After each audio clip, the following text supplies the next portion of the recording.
నమస్తే, నా పేరు హేమ. బులెటిన్ కన్నా ముందు హెడ్లైన్స్.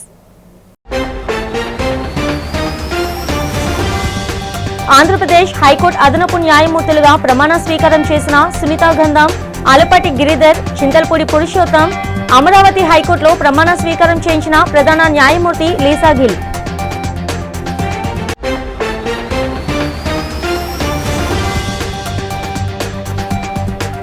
రాష్ట్రానికి పెట్టుబడుల లక్ష్యంగా దక్షిణ కొరియాలో కొనసాగుతున్న రాష్ట్ర మంత్రి నారా లోకేష్ పర్యటన. ఏపీలో భారీ పెట్టుబడులు పెట్టేందుకు ముందుకు వస్తున్న ప్రముఖ పారిశ్రామికవేత్తలు.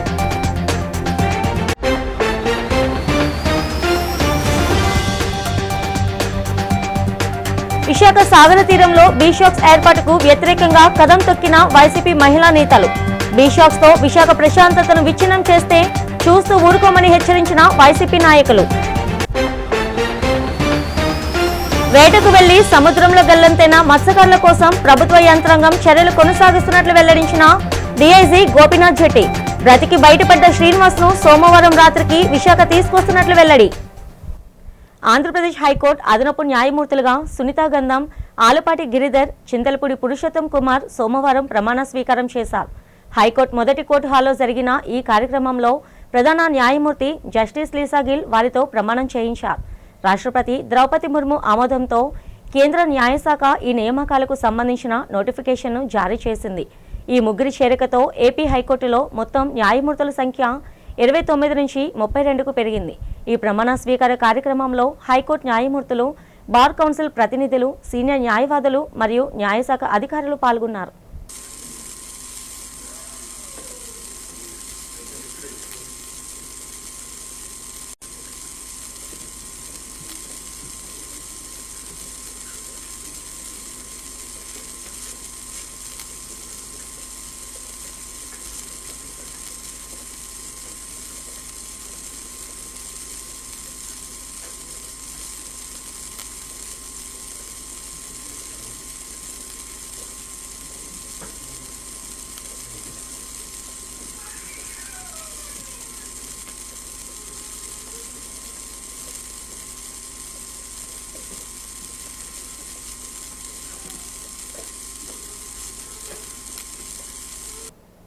ఆంధ్రప్రదేశ్ విద్యాశాఖ మంత్రి నారా లోకేష్ దక్షిణ కొరియా పర్యటనలో బిజీగా గడుపుతున్నారు.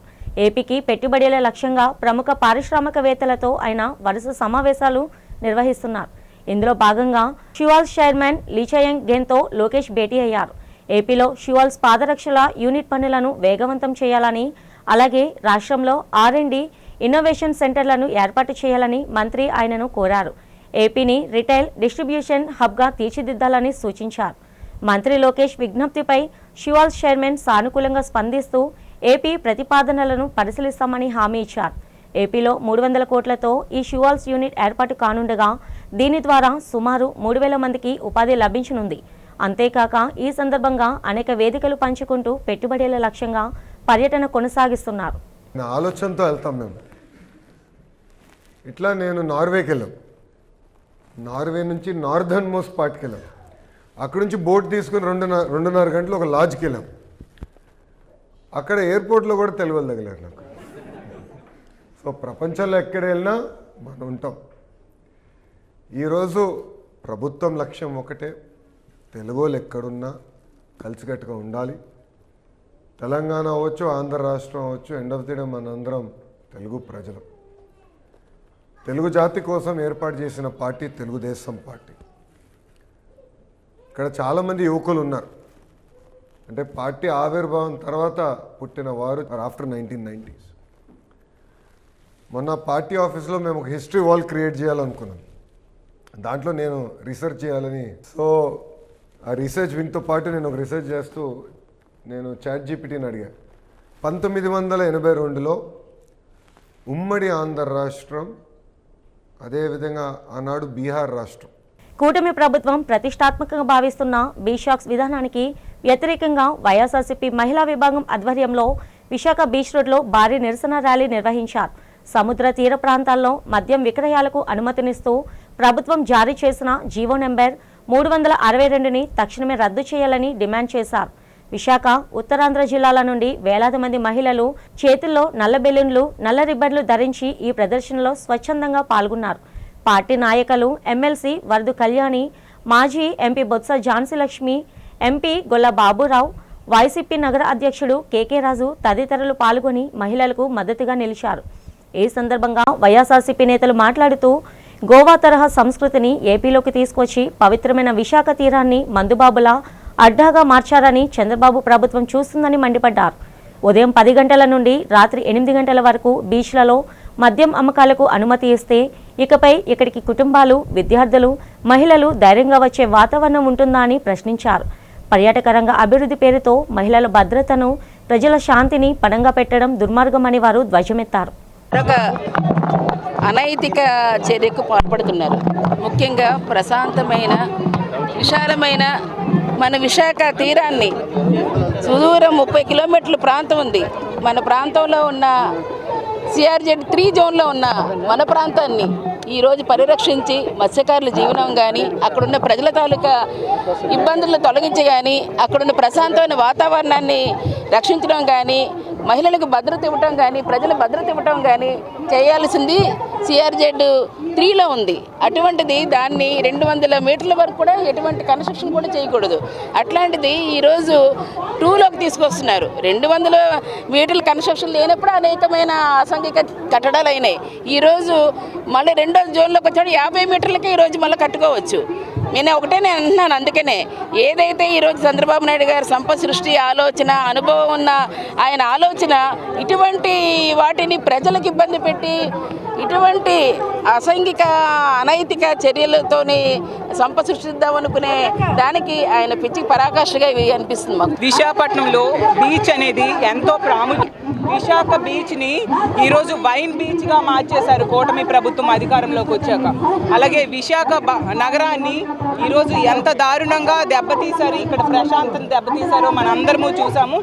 అలాగే తీసుకుంటే ఎంపీ భరత్ గారు 5 లక్షల ఓట్ల మెజారిటీ విశాఖపట్నం ప్రజలు ఇస్తే అతను ఎంత నిర్లక్ష్యంగా, బాధ్యతారాహిత్యంగా మాట్లాడుతున్నారో మన అందరము చూసాం. ఎంత దారుణం అంటే ఇక్కడట సర్వే చేస్తే అందరూ కూడా ఈ బీచ్ షాప్స్ ఏర్పాటు చేయడానికి, మద్యం అమ్మడానికి అంగీకరించారు, వాళ్ళు సపోర్ట్ చేశారు అని చెప్తూ ఉన్నారు. నిజంగా దీన్ని మేము తీవ్రంగా ఖండిస్తూ ఉన్నాం. అసలు నిజంగా బీచ్ షాప్స్ అనేవి మంచివే అయితే మీ గీతం యూనివర్సిటీ కూడా బీచ్ పక్కనే ఉంది కదా, అందులో పెట్టుకోవచ్చు కదా. విశాఖ తీరంలో మత్స్యకారులు అదృశ్యమైన ఘటనపై విశాఖ రేంజ్ ఐజీ గోపీనాథ్ జట్టి వివరాలు వెల్లడించారు. గత 4వ తేదీ అర్ధరాత్రి 11 గంటల ప్రాంతంలో బోట్ మిస్ అయినట్లు సమాచారం అందడంతో పోలీస్ యంత్రాంగం వెంటనే రీజనల్ ఆపరేషన్ సెంటర్లను అలర్ట్ చేసిందని తెలిపారు. ఆదివారం ఉదయం నుంచే ఇండియన్ నేవీకి చెందిన 2 షిప్లు, కోస్ట్ గార్డుకు చెందిన 2 షిప్లతో పాటు Dornier air craft, navy helicopter రంగంలోకి దిగి ముమ్మరంగా గాలింపు చర్యలు చేపట్టాయని పేర్కొన్నారు. ప్రమాదానికి గురైన బోటులో మొత్తం 7 మత్స్యకారులు ఉన్నట్లు సమాచారం కాగా, వారిలో కర్రి చిన్న అనే మత్స్యకారుడిని ఆదివారం ఉదయం యూనివర్సల్ వెల్త్ అనే అంతర్జాతీయ వాణిజ్య నౌక సురక్షితంగా రక్షించిందని ఐజీ వెల్లడించారు. ప్రస్తుతం సముద్రంలో 4 మీటర్ల ఎత్తున అలలు ఎగిసిపడుతుండటంతో గంటకు 50 కిలోమీటర్ల వేగంతో ఊదురుగాలులు వీస్తుండటంతో రెస్క్యూ ఆపరేషన్కు వాతావరణం కొంత ఆటంకంగా మారిందని వివరించారు. ఈ వాతావరణ పరిస్థితుల వల్ల సదరు వాణిజ్య నౌక వద్దకు రెస్క్యూ షిప్లు లేదా హెలికాప్టర్లు వెళ్లడం రిస్క్తో కూడుకున్న పని అయినప్పటికీ కోస్ట్ గార్డ్, నేవీ అధికారులతో కలిసి ప్రత్యామ్నాయ ప్రణాళికలు చేస్తున్నామన్నారు. ఎస్పీ కోస్టల్ సెక్యూరిటీ ఇతర ఉన్నతాధికారులతో కలిసి ఆపరేషన్ను నిరంతరం సమీక్షిస్తున్నామని, ఈ రోజు సాయంత్రంలోగా రక్షించబడిన మత్స్యకారుని సురక్షితంగా విశాఖ తీరానికి తీసుకురావడానికి అన్ని ఏర్పాట్లు చేస్తున్నామని ఐజీ గోపీనాథ్ జట్టి స్పష్టం చేశారు. విశాఖపట్నం తీర ప్రాంతంలో మిస్ అయినటువంటి ఫిషర్మెన్ బోటుకు సంబంధించి సెర్చ్ అండ్ రెస్క్యూ ఆపరేషన్స్ నిన్న అంటే 5వ తారీఖు ఉదయం నుంచి కూడా Indian Coast guard, navy, AP coastal security police వారి ఆధ్వర్యంలో జరుగుతున్నాయి. మనకి 4వ తారీఖు అర్ధరాత్రి 11:30-11 ప్రాంతంలో ఫిషర్మెన్ కమ్యూనిటీ నుంచి ఒక బోటు మిస్ అయినట్టుగా సమాచారం రావడం జరిగింది. దాని తర్వాత మనకి విశాఖపట్నంలో ఉన్నటువంటి రీజనల్ ఆపరేషన్ సెంటర్కి, అదేవిధంగా రీజనల్ ఆపరేషన్ స్టేషన్స్ ఈ 2 కూడా Indian navy, Indian coast guard వారి ఆధ్వర్యంలో పనిచేస్తుంటాయి. వారికి ఈమెయిల్ ద్వారా మనం తెలియజేయడం జరిగింది. దాని తర్వాత వారు నిన్న ఉదయం నుంచి రెస్క్యూ ఆపరేషన్స్ లాంచ్ చేయడం జరిగింది. దానిలో 2 షిప్స్ ఫ్రమ్ ఇండియన్ నేవీ నుంచి, అదేవిధంగా 2 షిప్లు ఇండియన్ కోస్ట్ గార్డ్ నుంచి మనకు ఎక్కడైతే ఈ బోటు మిస్ అయిందన్నారో ఆ ప్రాంతానికి వెళ్ళి సెర్చ్ ఆపరేషన్స్ కంటిన్యూ చేస్తున్నాయి. దాంతోపాటు ఇండియన్ కోస్ట్ గార్డ్కి సంబంధించినటువంటి డార్నియర్ ఎయిర్ క్రాఫ్ట్, ఇండియన్ నేవీకి సంబంధించినటువంటి హెలికాప్టర్ కూడా నిన్నటి నుంచి సెర్చ్ ఆపరేషన్స్ చేస్తుంది. దీనిలో ఏ బోట్ అయితే మునిగిపోయిందని చెప్తున్నారో దాంట్లో 7 మంది ఫిషర్మెన్ ఉన్నారు. దాంట్లో ఒక పర్సన్ని నిన్న 7:30 ఉదయం ఒక పనామా రిజిస్ట్రేషన్ ఉన్నటువంటి యూనివర్స్ వెల్తీ అనేటువంటి ఒక మర్చెంట్ వెజల్ అతన్ని సేవ్ చేయడం జరిగింది. అతను ఇప్పుడు ఆ మర్చెంట్ వెజల్లోనే సేఫ్గా ఉన్నారు. సో ఆయన్ని తీసుకురావడం కోసం అని చెప్పి నిన్నటి నుంచి కూడా ప్రయత్నాలు జరుగుతున్నాయి. ఈరోజు ఉదయం నుంచి కూడా ఈ సెర్చ్ అండ్ రెస్క్యూ ఆపరేషన్ అనేటువంటిది కంటిన్యూ అవుతుంది.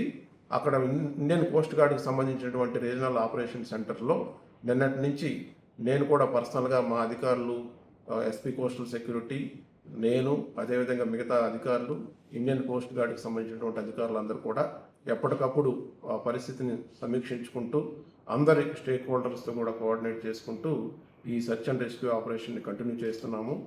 రాష్ట్రంలో కూటమి ప్రభుత్వం రాజకీయ కక్షలతో ప్రజాస్వామ్యాన్ని కూని చేస్తుందని వైఎస్ఆర్సీపీ నేత మాజీ మంత్రి అంబటి రాంబాబు విమర్శించారు.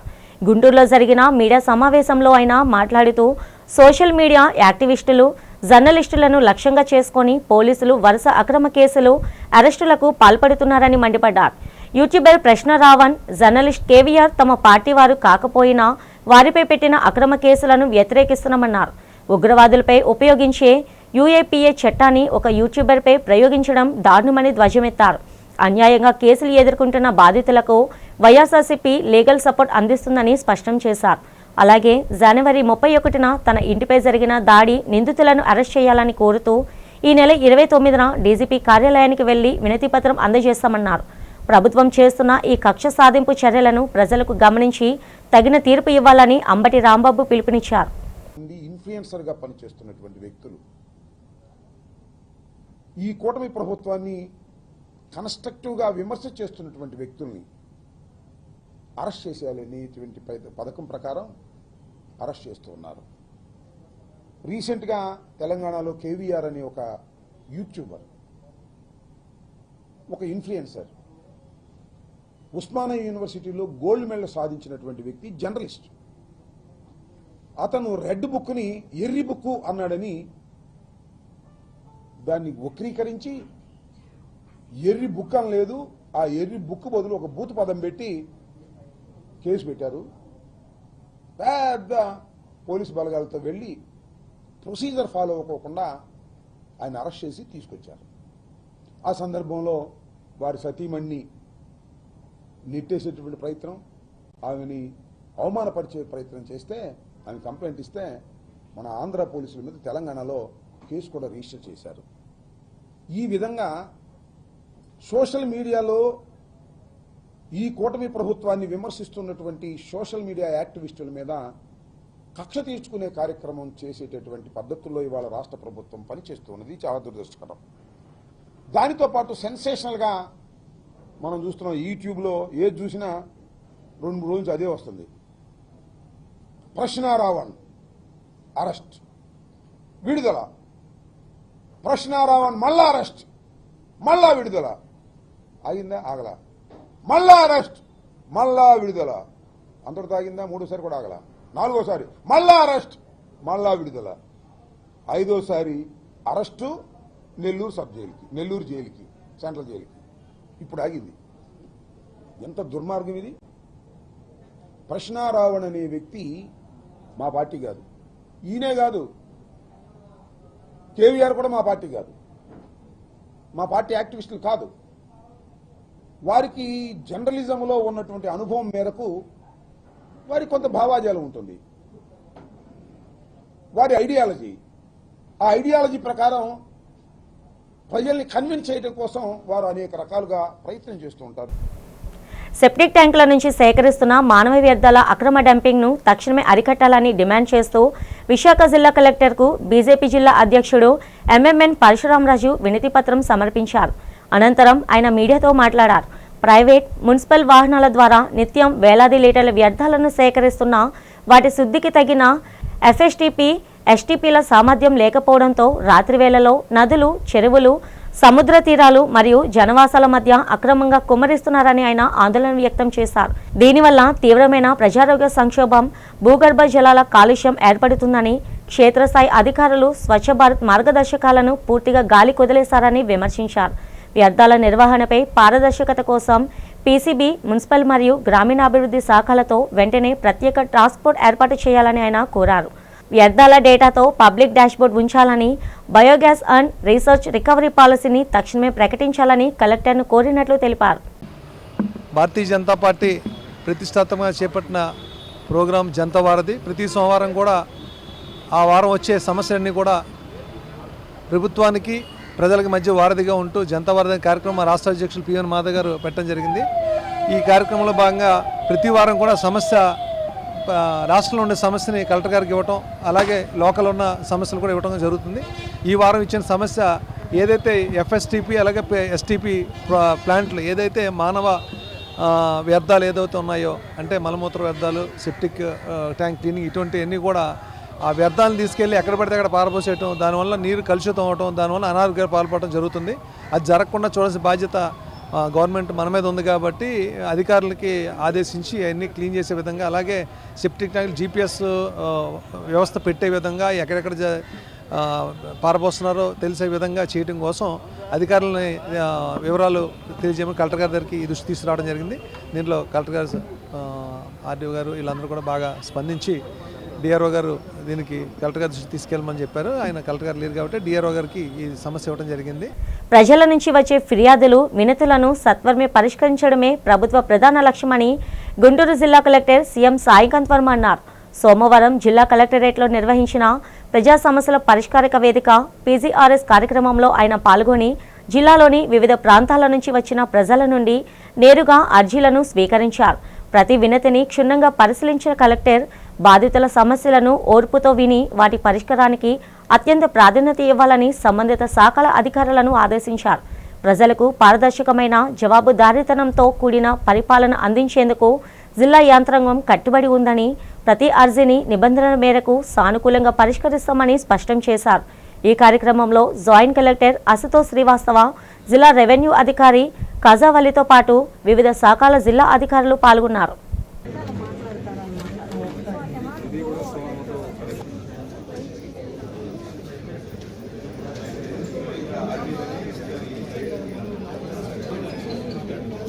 కూటమి ప్రభుత్వ నిర్లక్ష్యం, వైఫల్యం వల్లే 6 మత్స్యకారులు సముద్రంలో గల్లంతయ్యారని మాజీ ఎమ్మెల్యే వాసుపల్లి గణేష్ మండిపడ్డారు. ఈ సందర్భంగా విశాఖ అసిల్మిట వైసీపీ కార్యాలయంలో ఆయన మీడియాతో మాట్లాడారు.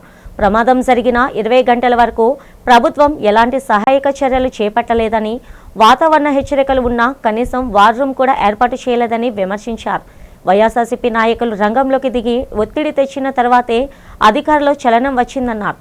స్థానిక ఎంపీ భరత్, జనసేన ఎమ్మెల్యేలతో పాటు మంత్రులు లోకేష్, పవన్ కళ్యాణ్ ఈ ఘటనపై స్పందించకపోవడం దారుణమన్నారు. గత ప్రభుత్వం తెచ్చిన టెక్నికల్ సిగ్నలింగ్ వ్యవస్థలను నిర్వీర్యం చేశారని, అంతర్జాతీయ నౌక ఒక మత్స్యకారుడిని రక్షిస్తే తామే రక్షించామంటూ మంత్రి అచ్చెన్నాయుడు డబ్బా కొట్టుకుంటున్నారని ఆరోపించారు. చంద్రబాబుకు మద్యం అమ్మకాలపై ఉన్న శ్రద్ధ మత్స్యకారుల ప్రాణాలపై లేదని ధ్వజమెత్తారు. గల్లంతైన వారి కుటుంబాల్లో గర్భిణీలు, చిన్నపిల్లలు ఉన్నారని, ఇప్పటికైనా ప్రభుత్వం యుద్ధ ప్రాతిపదికన గాలింపు చర్యలు చేపట్టి మిగిలిన 6గురిని సురక్షితంగా వెతికి తీసుకురావాలని వాసుపల్లి గణేష్ డిమాండ్ చేశారు. ఎయిర్టెల్ కానీ లేదా జియో కానీ వాళ్ళు చెప్తే సిగ్నల్ పలానా దగ్గర సిగ్నల్ కట్ అయింది అంటే ఆ ఏరియాలో లాంగిట్యూడ్, లాటిట్యూడ్ ఇచ్చేస్తారు. వెంటనే మళ్ళీ మెరైన్ అలాగే కోస్ట్ గార్డ్స్ బోట్స్ని ఇండియన్ నేవీ కోతవేట్లో ఉంది, విశాఖపట్నం పోర్ట్ ట్రస్ట్ కోతవేట్లో ఉంది, ఇన్ఫర్మేషన్ ఇచ్చేస్తే వాళ్ళేమో చాపర్స్ వెళ్ళిపోయి అక్కడ ట్రేస్ చేసేస్తారన్నమాట. వితిన్ అవర్స్ అంటే 2-3 అవర్స్లో ఈవినింగ్ 6 కల్లా తెచ్చవచ్చు అన్నమాట. మనం వెరీ బ్యాడ్ సిస్టంలో రాత్రి 9 గంటలు చేసేవచ్చు. పాపం మత్స్యకారులు రాత్రి 9 గంటల వరకు తెరవబడిన ఆ క్యాప్సైజ్డ్ అయిపోయిన బోటు ఏదైతే వెదర్ పాడైపోయిందో, high velocity winds, torrential rain ఉండడం వల్ల దాని మీద తెరబడిపోయి దాని మీదే పాపం అలాగా బితుకు అని బతికారన్నమాట. 9 గంటల వరకు రాత్రి 9 గంటలు. ఎవరైనా వస్తారు కదా, గవర్నమెంట్ ఉంది కదా, నడుస్తూ ఉంది కదా, కోతవేటలో ఉన్నాం, 6 నాటికల్ మైల్సే దూరం అని అనుకునే సమయంలో ఎవరు స్పందించకపోతే ఇంకా పోతను మునిగిపోతా ఉంది బోట్ అని చెప్పేసి వాళ్ళు ఎదురీదేరన్నమాట. ఏదైనా దొరకదని ఆఖరికి ఒక చైనా షిప్ ఏమో అక్కడ మన గంగవరం పోర్ట్లోకి ఎంటర్ అవుతుంటే దాన్ని అప్పటికే అండర్ కరెంట్ ఎక్కువ ఉంటుందన్నమాట. ప్రజా సమస్యల పరిష్కారంలో అలసత్వం చూపకుండా నాణ్యమైన మరియు శాశ్వత పరిష్కారాలు అందించాలని పార్వతీపురం మన్యం జిల్లా collector doctor N Prabhakar Reddy అధికారులను ఆదేశించారు.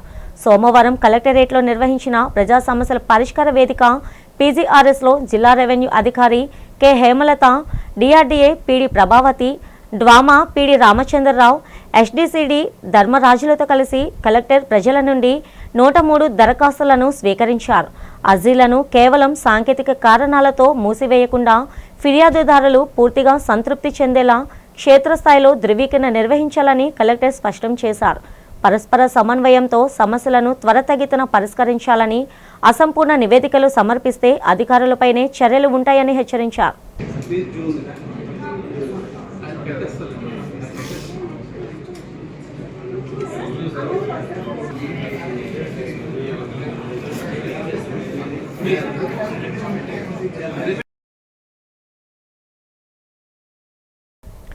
కూటమి ప్రభుత్వం ఎస్సీలకు ఇచ్చిన ఎన్నికల హామీలను తక్షణమే అమలు చేయాలని డిమాండ్ చేస్తూ AP విదేశం ఐక్యరాష్ట్ర convener doctor Busi Venkatarao ఆధ్వర్యంలో విశాఖ కలెక్టరేట్ ఎదుట విదేశం శ్రేణులు భారీ నిరసన చేపట్టారు.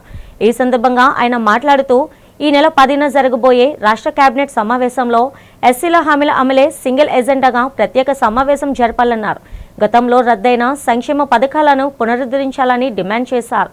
కూటమి ప్రభుత్వం అధికారంలోకి వచ్చి 2 ఏళ్లు పూర్తయిన ఎస్సీలకు ఇచ్చిన 50 ఏళ్లకే వృద్ధాప్య పింఛన్లు, ఎస్సీ కార్పొరేషన్ రుణాల మంజూరు వంటి హామీలను విస్మరించిందని విమర్శించారు.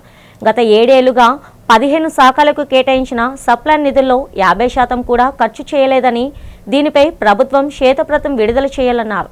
అలాగే సప్లాన్ నిధులు టెండర్లను ఎస్సీలకే కేటాయించాలని, తురకపాలెంలో మరణించిన ఎస్సీ కుటుంబాలకు నష్టపరిహారం పెంచాలని, పంచదార్ల ఎస్ఎన్ భూముల స్వాధీన ఉత్పత్తులను వెనక్కి తీసుకోవాలని డిమాండ్ చేశారు.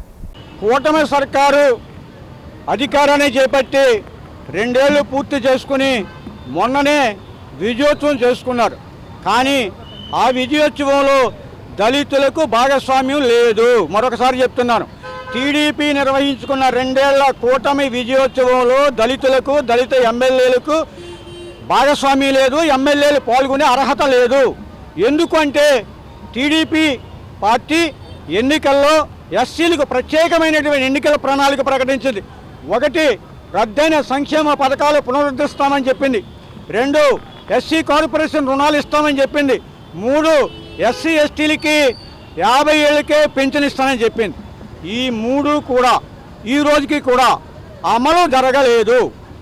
ఇవాళ మీ ద్వారా ప్రభుత్వాన్ని మేము డిమాండ్ చేసేది, రేపు 10వ తేదీని జరిగేటువంటి కేబినెట్ సమావేశాన్ని ఒక ఎస్సీల ఎన్నికల హామీ ఎజెండాగా, 10వ తేదీని జరిగే కేబినెట్ సమావేశాన్ని ఎస్సీల ఎన్నికల హామీ ప్రత్యేక ఎజెండాగా మార్చి విశాఖ ఫిషింగ్ హార్బర్ నుంచి చేపల వేటకు వెళ్లి మత్స్యకారులు గల్లంతు కావడం అత్యంత దురదృష్టకరమని, వారిని క్షేమంగా తీసుకురావడానికి అన్ని ప్రభుత్వ యంత్రాంగాలు సమన్వయంతో పనిచేయాలని బీజేపీ రాష్ట్ర అధ్యక్షుడు పివిఎన్ మాధవ్ కోరారు.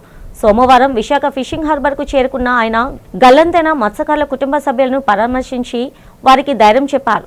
ఈ క్లిష్ట సమయంలో ప్రభుత్వం, కేంద్ర సంస్థలు బాధిత కుటుంబాలకు అండగా ఉంటాయని భరోసా కల్పించారు. అనంతరం మత్స్యశాఖ జాయింట్ డైరెక్టర్, నేవీ అధికారులు జిల్లా కలెక్టర్తో ఘటనపై సమీక్ష నిర్వహించి గాలింపు చర్యల పురోగతిని అడిగి తెలుసుకున్నారు. సముద్రంలో గల్లంతైన మత్స్యకారుల ఆచూకీ కోసం కోస్ట్గార్డ్ నౌకలు, ఇతర రక్షణ బృందాలతో గాలింపును మరింత వేగవంతం చేయాలని అధికారులకు సూచించారు. సముద్రంలో గల్లంతైతే వెంటనే దాని సమాచారం రాకపోవటం కారణంగానే ఇంత పెద్ద ప్రమాదం జరిగిందని అందరి అభిప్రాయం.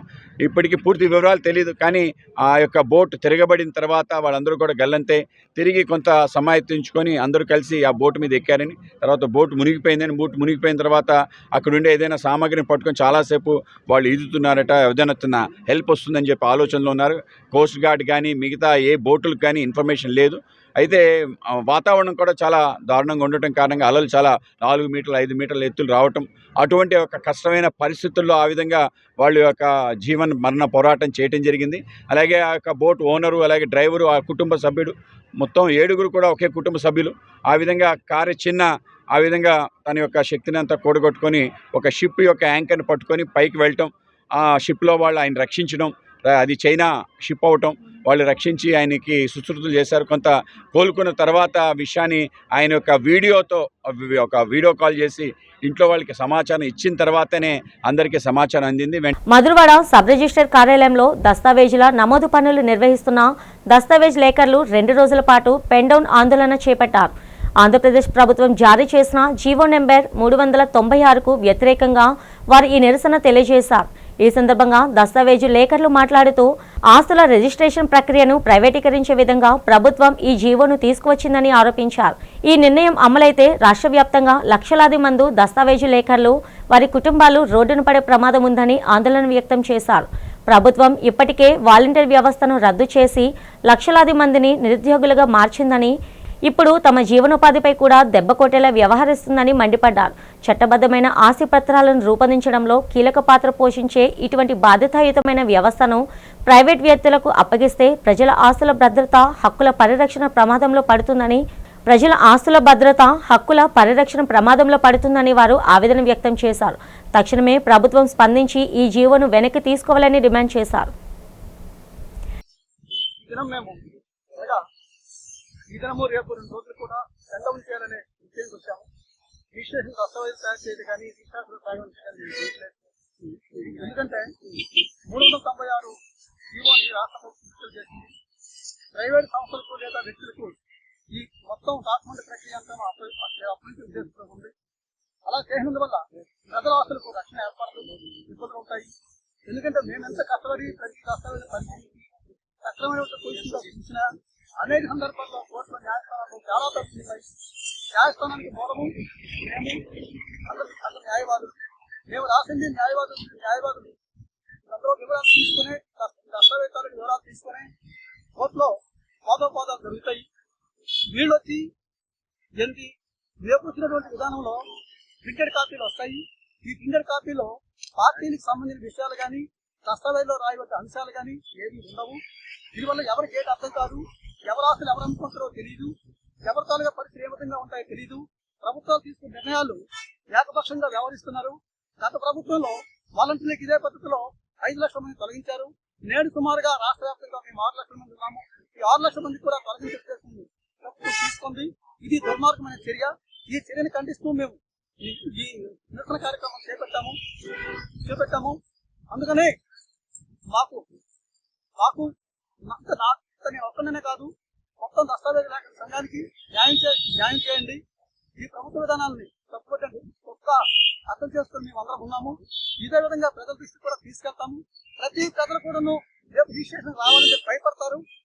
ఫర్దర్గా ఈ ట్రాన్సాక్షన్ చేయడం ద్వారా చాలా ఇబ్బందికర పరిస్థితి ఎదురవుతుంది. ఇలాంటి సందర్భాలు రాకుండా ఉండాలని మేము ఆశిస్తున్నాము. అందుకనే ఈ మీడియా పార్టీ ఏర్పాటు చేస్తాం. నా పేరు ఆశారండి, దస్తావేజ్ లేఖరండి. మేము ఇక్కడ ఉన్న డాక్యుమెంట్ రేట్లో ఇంచుమించుగా ఒక 20 సంవత్సరాలు 15 సంవత్సరాలు బట్టి మేము ఈ వృత్తిని నమ్ముకొని బ్రతుకుతున్నాము. ఇప్పుడు ఎవరి మీద ఆధారపడకుండా మాకు ఎవరి వల్ల ఉద్యోగాలు ఇవ్వకపోయినా మాకు స్వతహాగా మేము మా ఉద్యోగాలు మేము కల్పించుకుని మాకు మేముగా తీసుకున్నాము. కానీ మా ప్రజలు కూడా మా సేవకి సహకరిస్తున్నారు. కానీ ప్రభుత్వం కూడా మాకు సహకరించాలని మేము కోరుకుంటున్నాము. 396 జీవోని రద్దు చేయాల్సింది. బులెటిన్ ముగిస్తున్న హెడ్లైన్స్ మరోసారి. ఆంధ్రప్రదేశ్ హైకోర్టు అదనపు న్యాయమూర్తులుగా ప్రమాణ స్వీకారం చేసిన సునీతా గంధం, అలపాటి గిరిధర్, చింతల్పూడి పురుషోత్తం, అమరావతి హైకోర్టులో ప్రమాణ స్వీకారం చేయించిన ప్రధాన న్యాయమూర్తి లీసా గిల్.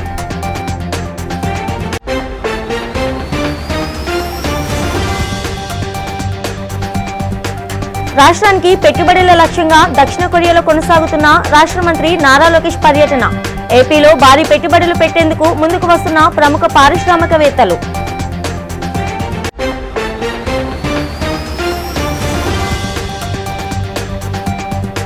విశాఖ సాగర తీరంలో బీషాక్స్ ఏర్పాటుకు వ్యతిరేకంగా కదం తొక్కిన వైసీపీ మహిళా నేతలు.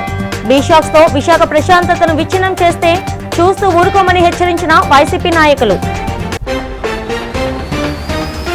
వేటకు వెళ్లి సముద్రంలో గల్లంతైన మత్స్యకారుల కోసం ప్రభుత్వ యంత్రాంగం చర్యలు కొనసాగిస్తున్నట్లు వెల్లడించిన డీఐజీ గోపీనాథ్ జెట్టి. బ్రతికి బయటపడ్డ శ్రీనివాస్ ను సోమవారం రాత్రికి విశాఖ తీసుకొస్తున్నట్లు వెల్లడి. ఈనాటి బులెటిన్ ఇంతటితో సమాప్తం. తిరిగి రేపటి బులెటిన్లో కలుసుకుందాం. అంతవరకు సెలవు. నమస్తే.